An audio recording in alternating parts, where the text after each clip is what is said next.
I didn't plan to come home early that night. God knows if I had waited just 5 more minutes, maybe I wouldn't have seen what I saw. But I did, and nothing could have prepared me for the smile she gave me. That calm, knowing smile. You ever walked into a room and felt your whole world tilt? One moment, you're a wife, a mother. The next, you're just watching everything you built fall apart, one secret at a time. Before I take you into that room, do me a favor. Tell me, where are you watching from right now? Drop your city or country in the comments. Because what happened in my home that night, it could happen anywhere. And if you believe that some secrets are better left hidden, you might want to subscribe now. Because what I found that night was only the beginning. The wine glass was still warm in his hand, her hair still tangled from something I couldn't yet name. And when she turned to face me, my daughter's best friend didn't even flinch. She just smiled, calm, composed, like she'd been waiting for me to walk in. That was the moment my life split in two, before the truth, and after it. If someone had told me that morning that my marriage was already over, I would have laughed. I mean, look at us. Marcus and I had built what everyone called the perfect life. A beautiful house in the suburbs, a daughter in her final year of high school, and a marriage that, at least from the outside, looked untouched by time or temptation. I used to love the way the sunlight fell across our breakfast table. Every morning, Marcus would kiss my forehead, tell me I looked just like I did at 25. And every morning I'd believe him. Maybe that was my first mistake. Our daughter Lily was all I ever wanted in this life. Bright, gentle, maybe a little too trusting. Her best friend Mia had practically grown up in our home. She called me Mom Number 2, and I wore that title like a badge of honor. How could I have known that same girl would one day steal everything? But that morning, everything was ordinary. Marcus was dressed for work, his phone lighting up with messages. He smiled when I walked by. That same easy smile that had once made me say yes to a man who couldn't stop lying. He left for the office with a kiss and a promise. Dinner at 7, just us two. I didn't know it then, but that was the same night he'd be having dinner. With Mia. Funny how memory works, isn't it? The brain doesn't warn you when it's capturing your last normal day. It just lets you smile, while everything quietly burns beneath the surface. Sometimes I wonder if happiness is just the quiet before God turns the page. That evening, I watched the clock hit 7, then 8, then 9. Marcus didn't come home. And that was the first night I ever wondered if love could lie. I set the table at exactly 7, 2 plates, 1 candle, and a bottle of wine we'd been saving since our 10th anniversary. He promised dinner, just us two. I told myself he was running late. I told myself the traffic was bad. I told myself too many things that night. By 8:30 I'd called twice. No answer. By 9 the food was cold, and my reflection in the wine glass looked older than I remembered. I tried laughing it off. You know, the way wives do. We invent reasons to protect the image of love we can't let go of. Finally, at 9:42, my phone lit up. Sorry, babe. Long meeting. Don't wait up. That's all he wrote. No heart, no apology. Just words that felt manufactured. I stared at that message for a long time. Something about it felt off. Marcus wasn't careless with words. He was deliberate, thoughtful. Even his lies used to sound like love. Lily came down the stairs around 10. Her hair still wet from the shower, her face buried in her phone. "Mom, are you okay?" she asked. I smiled, lied, told her everything was fine. But then, I noticed something strange. When I mentioned her dad's name, just in passing, she froze.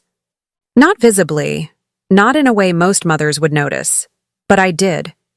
A slight shift in her breathing, a quick glance away. The kind of silence that only exists when someone knows something you don't. And then, she smiled, a small, almost guilty smile. I brushed it off as teenage fatigue, maybe stress, maybe school. But somewhere deep down, my heart whispered the first warning. Something's wrong. I didn't sleep that night, not because Marcus was late, but because for the first time, I felt like a stranger in my own home. The next morning, Marcus kissed me on the cheek like nothing happened. No mention of dinner, no apology, just routine. But it wasn't his calm that scared me. It was mine.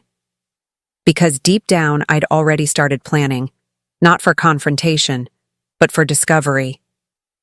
The next morning smelled like burnt toast and pretense. Marcus moved around the kitchen the way he always did. Confident, unbothered, perfect. He wore that soft gray suit I'd given him for his promotion. I remember thinking, how can someone look so good while breaking your heart?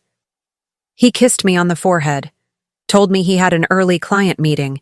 His cologne lingered, but there was something else underneath. Faint, floral, unfamiliar. After he left, I went to grab my scarf from the backseat of his car. I wasn't snooping, not yet, just habit. But when I reached under the passenger seat, my fingers brushed against something smooth, a lipstick tube. It wasn't mine. I don't wear red, not that shade. It was deep crimson, bold, confident, the kind of color that announces presence before words do. The scent hit me. Vanilla, sweet, expensive.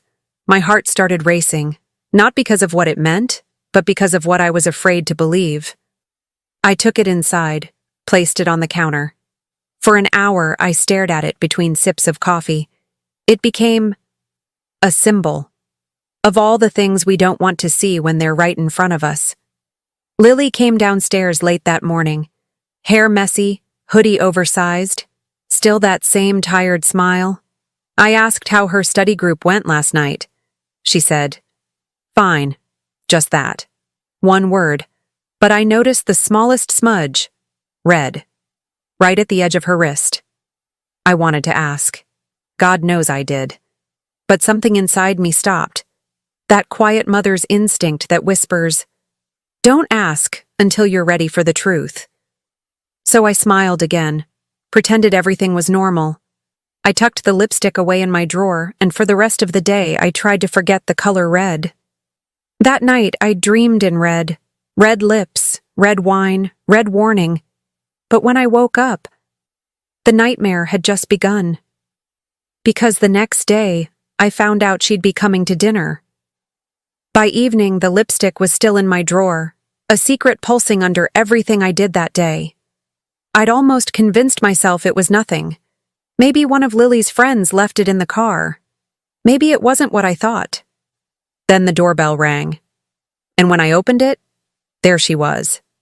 Avery Monroe, Lily's best friend since sophomore year. She was everything my daughter wasn't. Bold, fearless, magnetic. The kind of girl who walked into a room and owned it without trying. "Hi, Mrs. Sanders. Thank you for having me." Her smile was calm, too calm, like she already knew I'd been waiting for her. Marcus came out from the kitchen, all charm and laughter, carrying the wine glasses, and for the first time in years, I saw him blush. He poured the wine too quickly. His hand trembled, barely, but I saw it. The wine splashed onto the tablecloth. Red. Of course it was red. I watched Avery watch him. Their eyes met for less than a second, but it was enough to silence every doubt I'd been clinging to. There it was, electricity. Not the kind born from friendship, but from shared guilt. We sat down to dinner. The three of them talked, about college, about internships, about life. I smiled, nodded, refilled the salad bowl. But inside I was somewhere else entirely, replaying that faint floral scent and the crimson lipstick still locked away upstairs. "Mr. Sanders, you always make the best steak. I told Lily she's lucky to have such a great cook at home." He smiled at her, that same proud smile he used to give me. And something inside me broke in silence. Not a scream, not a tear, just a quiet cracking. the kind you can only hear when your heart knows it's being replaced. After dinner, Avery helped me clear the table. She leaned close to hand me a plate. Her perfume, vanilla and rose, the same scent that lingered in Marcus's car. I knew then. It was her lipstick. When she left that night, I stood at the window and watched her walk to her car. She turned back once, not to wave, but to smile. That same calm, knowing smile. And in that moment, I realized the real dinner hadn't been about food, it had been about testing me. And I failed the test. It was past midnight when I heard it, a soft buzz from the kitchen counter. Marcus's phone, face down, screen still glowing. He was upstairs, asleep. The house was dark. My body told me to walk away. But my heart, it whispered, check it. The message preview was short, 5 words that changed everything. I miss your touch already. I opened the phone. The thread was full, weeks of messages from a contact saved as AM. I scrolled faster and faster until I found a picture. A mirror selfie, vanilla perfume bottle on the counter, and behind her, my husband's watch, lying on her sink. Avery Monroe, my daughter's best friend. I wanted to scream, to wake him, to demand answers, but something stopped me. Her last message wasn't just flirtation, it was command. Don't tell her yet. She'll ruin everything. She'll ruin everything. I would ruin everything. My marriage, my family, my home. I put the phone down like it was poison. My hands were trembling, my pulse in my ears. But beneath the hurt, something else was growing. Not sadness, not fear, something darker. Curiosity. I started digging. Old photos, work trips, receipts, hotel charges from nights he said he was at the office. And every time I found one, I remembered her calm smile at dinner. That smile wasn't calm. It was victory. By dawn, I had read every message, every lie, every betrayal typed with care. I thought the worst part would be knowing, but it wasn't. The worst part was realizing it wasn't over. By morning, the world looked exactly the same, but I wasn't. Something inside me had shifted in the night, quiet but permanent. I wasn't the wife waiting for answers anymore. I was the woman who already knew. Marcus came down the stairs, smiling like nothing happened, kissed my cheek, asked if I'd slept well. I almost laughed. Slept well?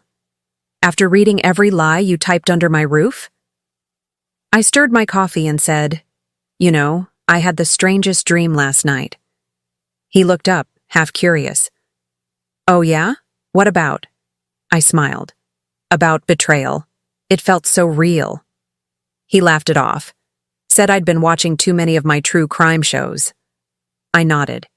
He didn't notice my hands weren't shaking anymore. For days I played my role. I smiled when he smiled. I cooked his meals. I texted Lily to ask how classes were going, and when Avery came over, I greeted her like family. "Hey, Mrs. Sanders, is Lily around?" She wore that same perfume again, vanilla and rose, and the same calm smile. I swear she was testing me, watching my every move, daring me to break character. But I didn't, not yet. Instead, I started taking notes. Times, dates, words. I noticed every glance between them, every excuse he made to step outside, every study session she suddenly had at our house. And slowly, a pattern formed. Tuesdays, always Tuesdays, when Lily had her evening class. They thought I was too naive to notice, but I was building something, a quiet case no one could refute. I bought a small camera online, nothing fancy, hidden inside a decorative clock, set it right on the living room shelf, facing the hallway. If they wanted to test me, I was done failing. They say revenge is best served cold, but I wasn't after revenge, not yet. I just wanted truth, the kind that doesn't hide behind calm smiles. And when that clock started ticking, so did the countdown. It took 3 days. 3 days of pretending everything was fine. 3 days of smiling, cooking, and kissing a man whose touch burned like acid. When they finally left that Tuesday night, Marcus for work drinks and Avery for extra study, I sat alone in the living room with the lights low. Just me, the ticking clock, and the truth it had swallowed.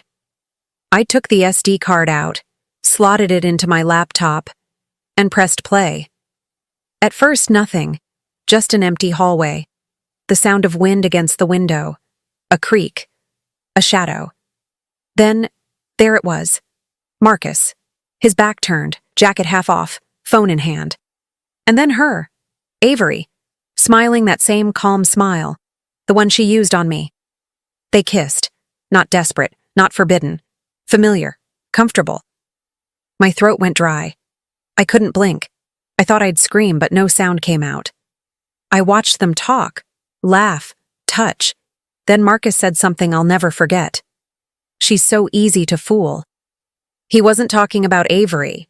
He was talking about me. In that moment, something shattered inside me.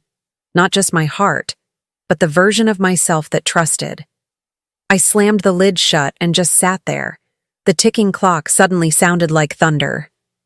But that's when I noticed something strange. Behind them, on the footage, a shadow moved. Someone else was there, just at the edge of the frame, watching them. The angle was faint, almost hidden. But when I zoomed in, I saw it. A reflection of a third person holding a phone, recording them. It wasn't me. It wasn't Lily. So who was it? The next morning, I tried to act normal. But every time I looked at Marcus, I couldn't unsee that shadow behind him. Someone else knew. Someone else was watching them too. But why? And for how long? That night, I didn't cry. I didn't scream. I just stared into the dark, wondering if I'd been the only one trapped in their game, or if we were all being played. By sunrise, I'd stopped shaking. I told myself it had to be a trick of the light, a shadow, a glitch in the video. But my gut whispered otherwise. I made coffee. Black. Bitter. Marcus walked in, kissed my forehead, and said, "Rough night?" I just nodded. If only he knew what I'd seen. But even as he smiled, something about his tone felt rehearsed, like every word had been chosen carefully, as if he was performing. And then my phone buzzed. An unknown number, no name, just one line. "You're not the only one being betrayed." I dropped the mug. It shattered across the kitchen floor. Marcus turned, startled, but I couldn't move, because whoever sent that text knew. I locked myself in the bathroom, replaying the message over and over. The number had no ID, no trace. When I replied, "Who is this?" the message bounced back, "Number not available." Someone was watching us, watching him, watching me. That evening, I went back to the footage, frame by frame. The reflection wasn't random. It was deliberate. A partial face, just enough to recognize something chilling. A man, beard, baseball cap, and a small scar above his left eye. I'd seen that scar before. He was the man who came to fix the backyard camera 2 weeks ago. Marcus had insisted he was from the security company. His name was Ethan. But when I checked the company's number later that night, there was no record of any technician named Ethan. That was when it hit me. Whoever was watching had access to all our cameras. It wasn't just about an affair anymore. It was about control, manipulation, and the terrifying truth that maybe Marcus wasn't the only one lying. That night, I unplugged every camera in the house, but deep down, I knew if someone had already been inside once, they could come again. And this time, they wouldn't just be watching. It started with an email. I wasn't supposed to see it. But fate has a strange way of revealing what we're meant to know. Marcus left his laptop open that morning. Not on a website, not on work, but on an encrypted email thread. Subject line, "Final payment. Keep her quiet." At first, I thought it was about the affair. I wanted to believe it was. Because anything, would be easier to stomach than what I was about to find. The sender's name was Ethan Ross, the same man with the scar, the same man who'd fixed our cameras. And the recipient was Marcus. The email mentioned dates, payments, locations. One in particular caught my attention. October 12th, the Amber Lantern. That was tomorrow night. So I did what any betrayed wife would do when she's lost everything but her instincts. I followed him. Atlanta's streets were slick from rain. My hands gripped the steering wheel so tightly I could feel my pulse in my palms. Marcus drove for nearly 30 minutes. No phone calls, no music, just silence.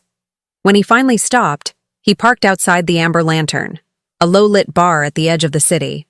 I parked across the street and watched. He entered through the side door, not the main one. Seconds later, Ethan followed. My heart nearly stopped. I inched closer, staying in the shadows, and through the rain-smeared window, I saw them. Talking, whispering, passing something small between them. An envelope. But what made me freeze wasn't the exchange. It was when Ethan leaned closer, pointed toward his phone. And I saw a live feed. From my living room camera. They were watching me, even now. Marcus glanced down, nodded slowly, and for a brief moment his face twisted with something I hadn't seen before. Fear. That's when I realized Marcus wasn't in control. He wasn't the mastermind. He was being blackmailed. The man I thought was betraying me might have been trying to protect me. When he came home later that night, dripping wet, smelling like whiskey and rain, I was waiting. But not with questions, with silence. He looked at me, eyes heavy, and said only one thing. Liv, whatever you've seen, you have to forget it. Please. That was the moment I knew. I'd only seen the surface of something much darker. Marcus was asleep, or pretending to be. I could tell by the rhythm of his breathing, slow, deliberate, almost rehearsed. That night, something inside me shifted. Fear turned into resolve. I waited until the clock struck 3 a.m., the hour when guilt sleeps and secrets whisper. I went to his office. The drawer was locked, but Marcus was predictable. He always hid keys in the same place, under the photo frame of our wedding day. Inside, I found a small velvet pouch, a set of keys, and a folded note. On the note, only 3 words. Don't open yet. I stared at those words for what felt like forever. But temptation is a cruel master. The keys had a small brass tag. Box, Euro 174, Pemberton Trust Bank. I knew that bank. Downtown Atlanta. Marcus's business account. The next morning I drove there before sunrise. I told the manager I was Marcus's wife. I used my wedding band, my trembling voice, my best imitation of calm. To my surprise, it worked. They handed me the box. Inside were things I couldn't explain. A photograph of me, but much younger, standing with a man I didn't recognize, a man with a scar above his left eye. Ethan. There were more photos of me in places I didn't remember, handwritten notes addressed to Liv, and at the bottom, a birth certificate. Not mine, a girl's, named Emily Grace Holloway. Mother, Olivia Holloway. Father, Ethan Ross. That name. My maiden name was Holloway, but I never had a child named Emily. I wanted to believe it was all some twisted mistake, but in that moment something cracked inside my head, like a door I'd kept locked for decades suddenly swinging open. Memories, half-formed, a fire, a man shouting my name, a baby crying, and then silence. I wasn't remembering, I was waking up. That's when I realized what Marcus had been protecting me from. Not betrayal, not blackmail, but the truth. Ethan wasn't just some stranger. He was my past, and the girl in the birth certificate might be my daughter. I didn't go home that night. I couldn't. Instead, I drove until the city lights disappeared, and the world went quiet enough for me to hear my own heart again. That's when the phone rang. A voice I hadn't heard in 20 years said my name. "You finally remember, Liv. Now it's time we finish what we started." I froze. The phone felt heavier than it should. That voice, calm, low, deliberate, like someone who already knew how the story ends. "Liv," he said again. Nobody had called me that in over 20 years.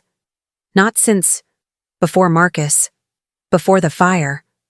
For a moment, I couldn't speak. My throat felt like it was closing, but he just chuckled softly and said, "You found the box, didn't you?" He wasn't asking, he was confirming. I wanted to hang up, to throw the phone out the window, to pretend this wasn't real, but I didn't. Instead, I whispered, "Who are you?" "The man you promised to protect." That's when the memories started bleeding through again. A hospital room, a crying child, police tape, and then a deal. "You'll forget everything, Olivia. It's the only way to keep her safe." Marcus wasn't my savior. He was my warden. I pulled over to the side of the road. My hands trembled so hard I could barely hold the phone. "What do you want from me?" I asked, and he said, "To meet, tomorrow night, at the lake. Lake Lanier. The same lake where the fire happened." He hung up before I could respond. But before the line went dead, I heard something else. A faint, rhythmic sound, like someone tapping glass, slow, deliberate. It wasn't until hours later that I realized what it was. The same sound Allison made whenever she lied. The next night, I stood at the edge of Lake Lanier, the same spot where 20 years ago my world went up in flames. And I wasn't alone. The lake looked smaller than I remembered. Or maybe I'd grown too used to running from it. The water was still black, mirror flat, except for one small ripple near the dock, a ripple that didn't come from the wind. He was already there, standing at the edge, coat collar turned up, face half lit by the moon. For a moment I thought I was seeing Marcus, the same stance, the same calm authority. But this man had no warmth in his eyes. "Ethan," I whispered. The name tasted like rust. "You came alone." He sounded disappointed. "What do you want?" I asked. He smiled. Not with kindness, with memory. 20 years ago, we made a promise. You'd protect her. I'd disappear. But you broke that promise, didn't you? "Protect who?" I asked. But he didn't answer. Instead, he reached into his coat and pulled out a photograph. It was old, crumpled, water-stained. A child in a red coat standing beside a lake, her hand in mine. "No," I whispered, because the girl in that photo wasn't Allison. It was someone else, someone I'd buried in my mind for decades. Our daughter. The air left my lungs.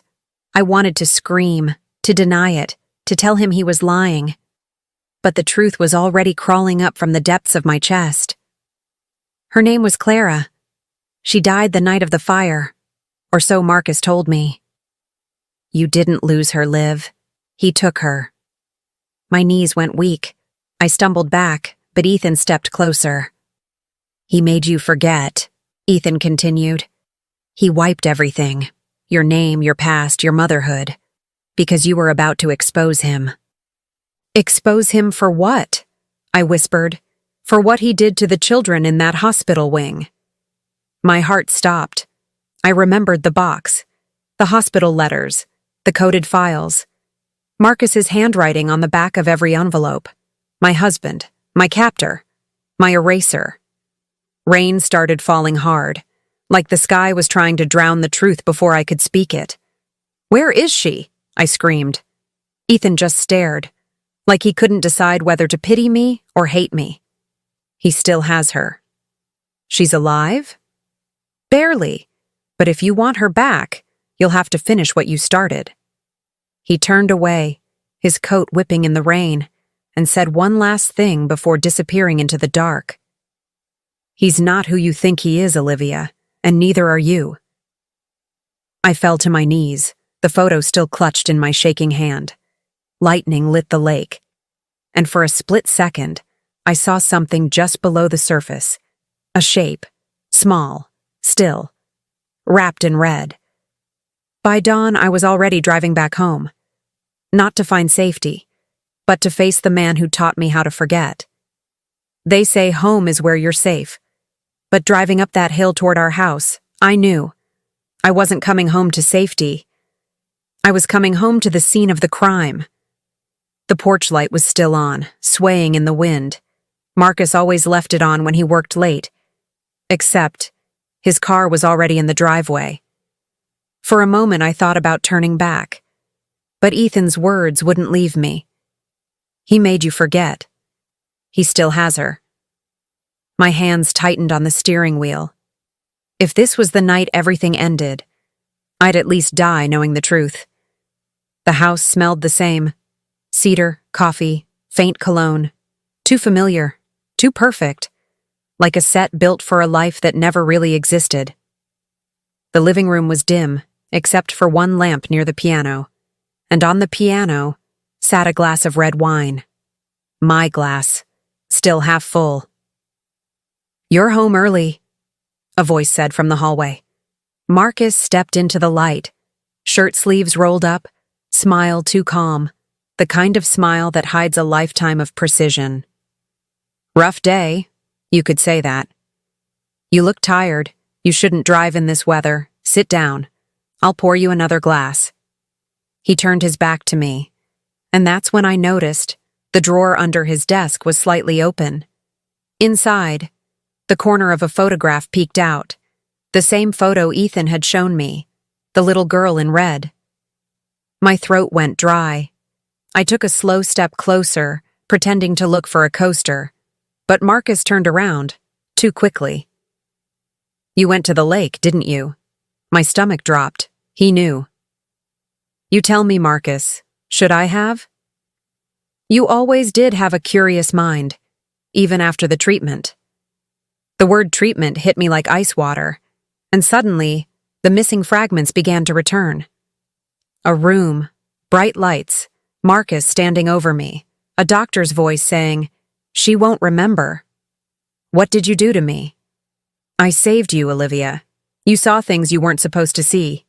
You were about to destroy everything we built." "We?" "You, me, and the program. Project Redline. You volunteered, remember?" Project Redline. The word echoed like a ghost from a nightmare I'd never fully woken from. He walked closer, brushing his thumb across my cheek. I didn't move. Couldn't. "They told me to erase you, but I couldn't. So I made you my wife instead." It felt like my heart caved in. All those years, every kiss, every whispered promise, built on a lie. "Where is she, Marcus?" I whispered. "Where's Clara?" "You still remember her name, so the treatment didn't take after all." He didn't flinch. He just looked at me with the same calm smile he wore at our wedding. "She's where you left her, Olivia, and soon you'll join her." He reached for the drawer, but I was faster.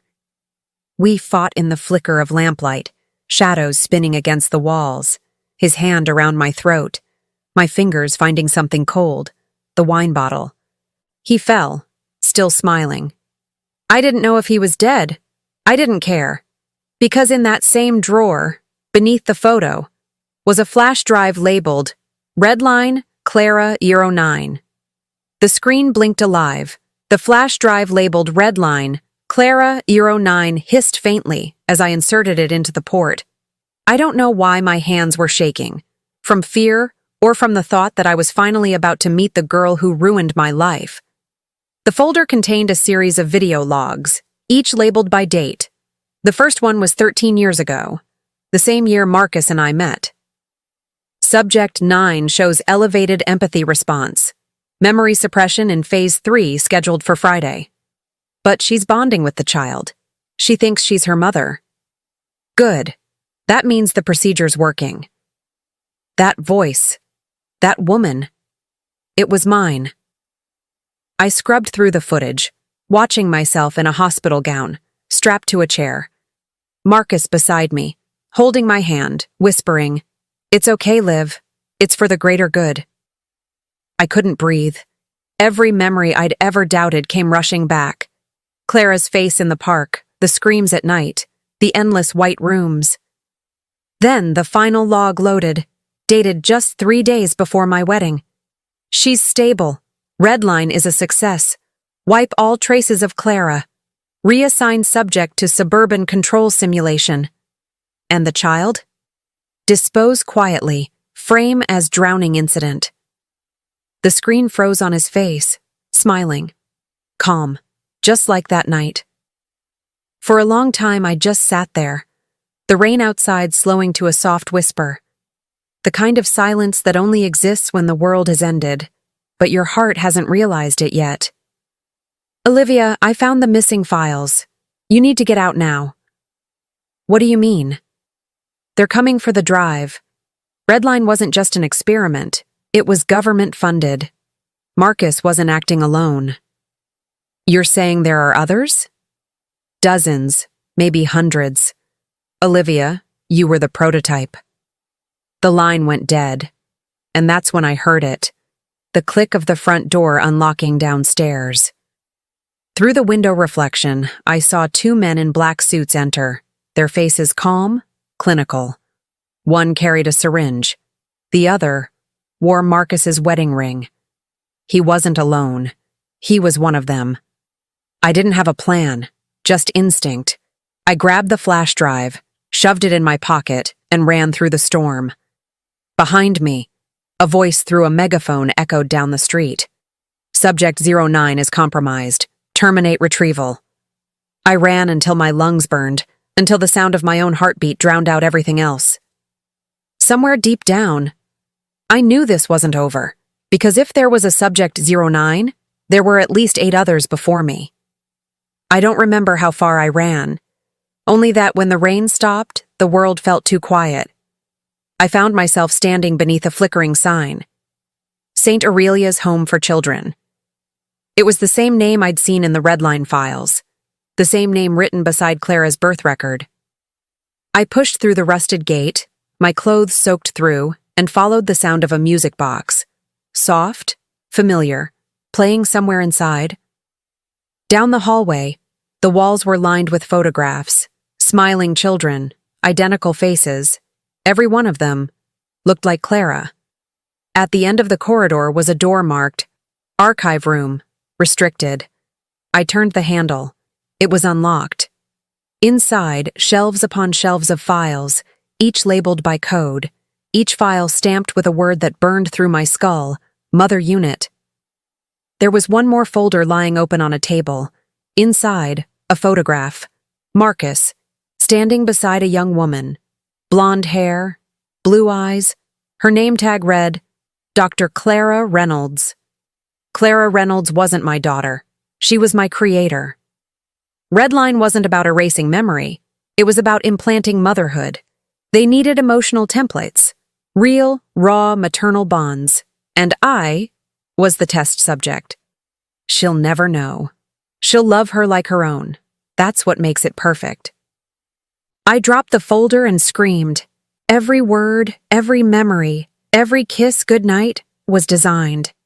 They built me to love her, and when the experiment was over, they erased her. But she didn't die. She hid. Behind the shelves, a door creaked open, and there she was, standing in the shadows. Same calm smile. The smile that killed me that night. "You finally found me." "What? What are you?" "Not what. Who?" "I'm what they made from you, but I learned to change the code. They tried to erase me, Olivia, but I remembered everything. Every time you tucked me in, every story you told. You weren't my mother by blood, but you taught me what it means to be one. Then why did you smile that night? Why did you let him?" "Because I had to make you see him for what he was. They were going to restart the cycle. Another experiment. Another you. I couldn't let that happen. So what now? Now we burn it down. She opened a small metal case. Inside, a single red button wired to the servers. The label read, "Purge System, all mother files." I watched as the files, our lives, turned to ash, and for the first time, I felt free. We escaped through the back exit as the building burned. The sky glowed red behind us. The city, silent, asleep, had no idea what was lost, or what was saved. Months later, I moved to Oregon, changed my name, started again. Some nights I still dream of her, the girl with my memories, my love, my calm smile. I don't know where she is now, but wherever she is, I hope she remembers the one thing they could never code into us: the ability to forgive. If you've ever trusted someone who turned out to be a stranger in disguise, you already know what it feels like to be Olivia. Don't look away now. Stories like this remind us that evil doesn't always wear a mask. Sometimes it smiles. Comment below. What would you do if you found out your whole life was a lie? And if you're still watching at this hour, subscribe before the next story finds you, because next time, it might be real.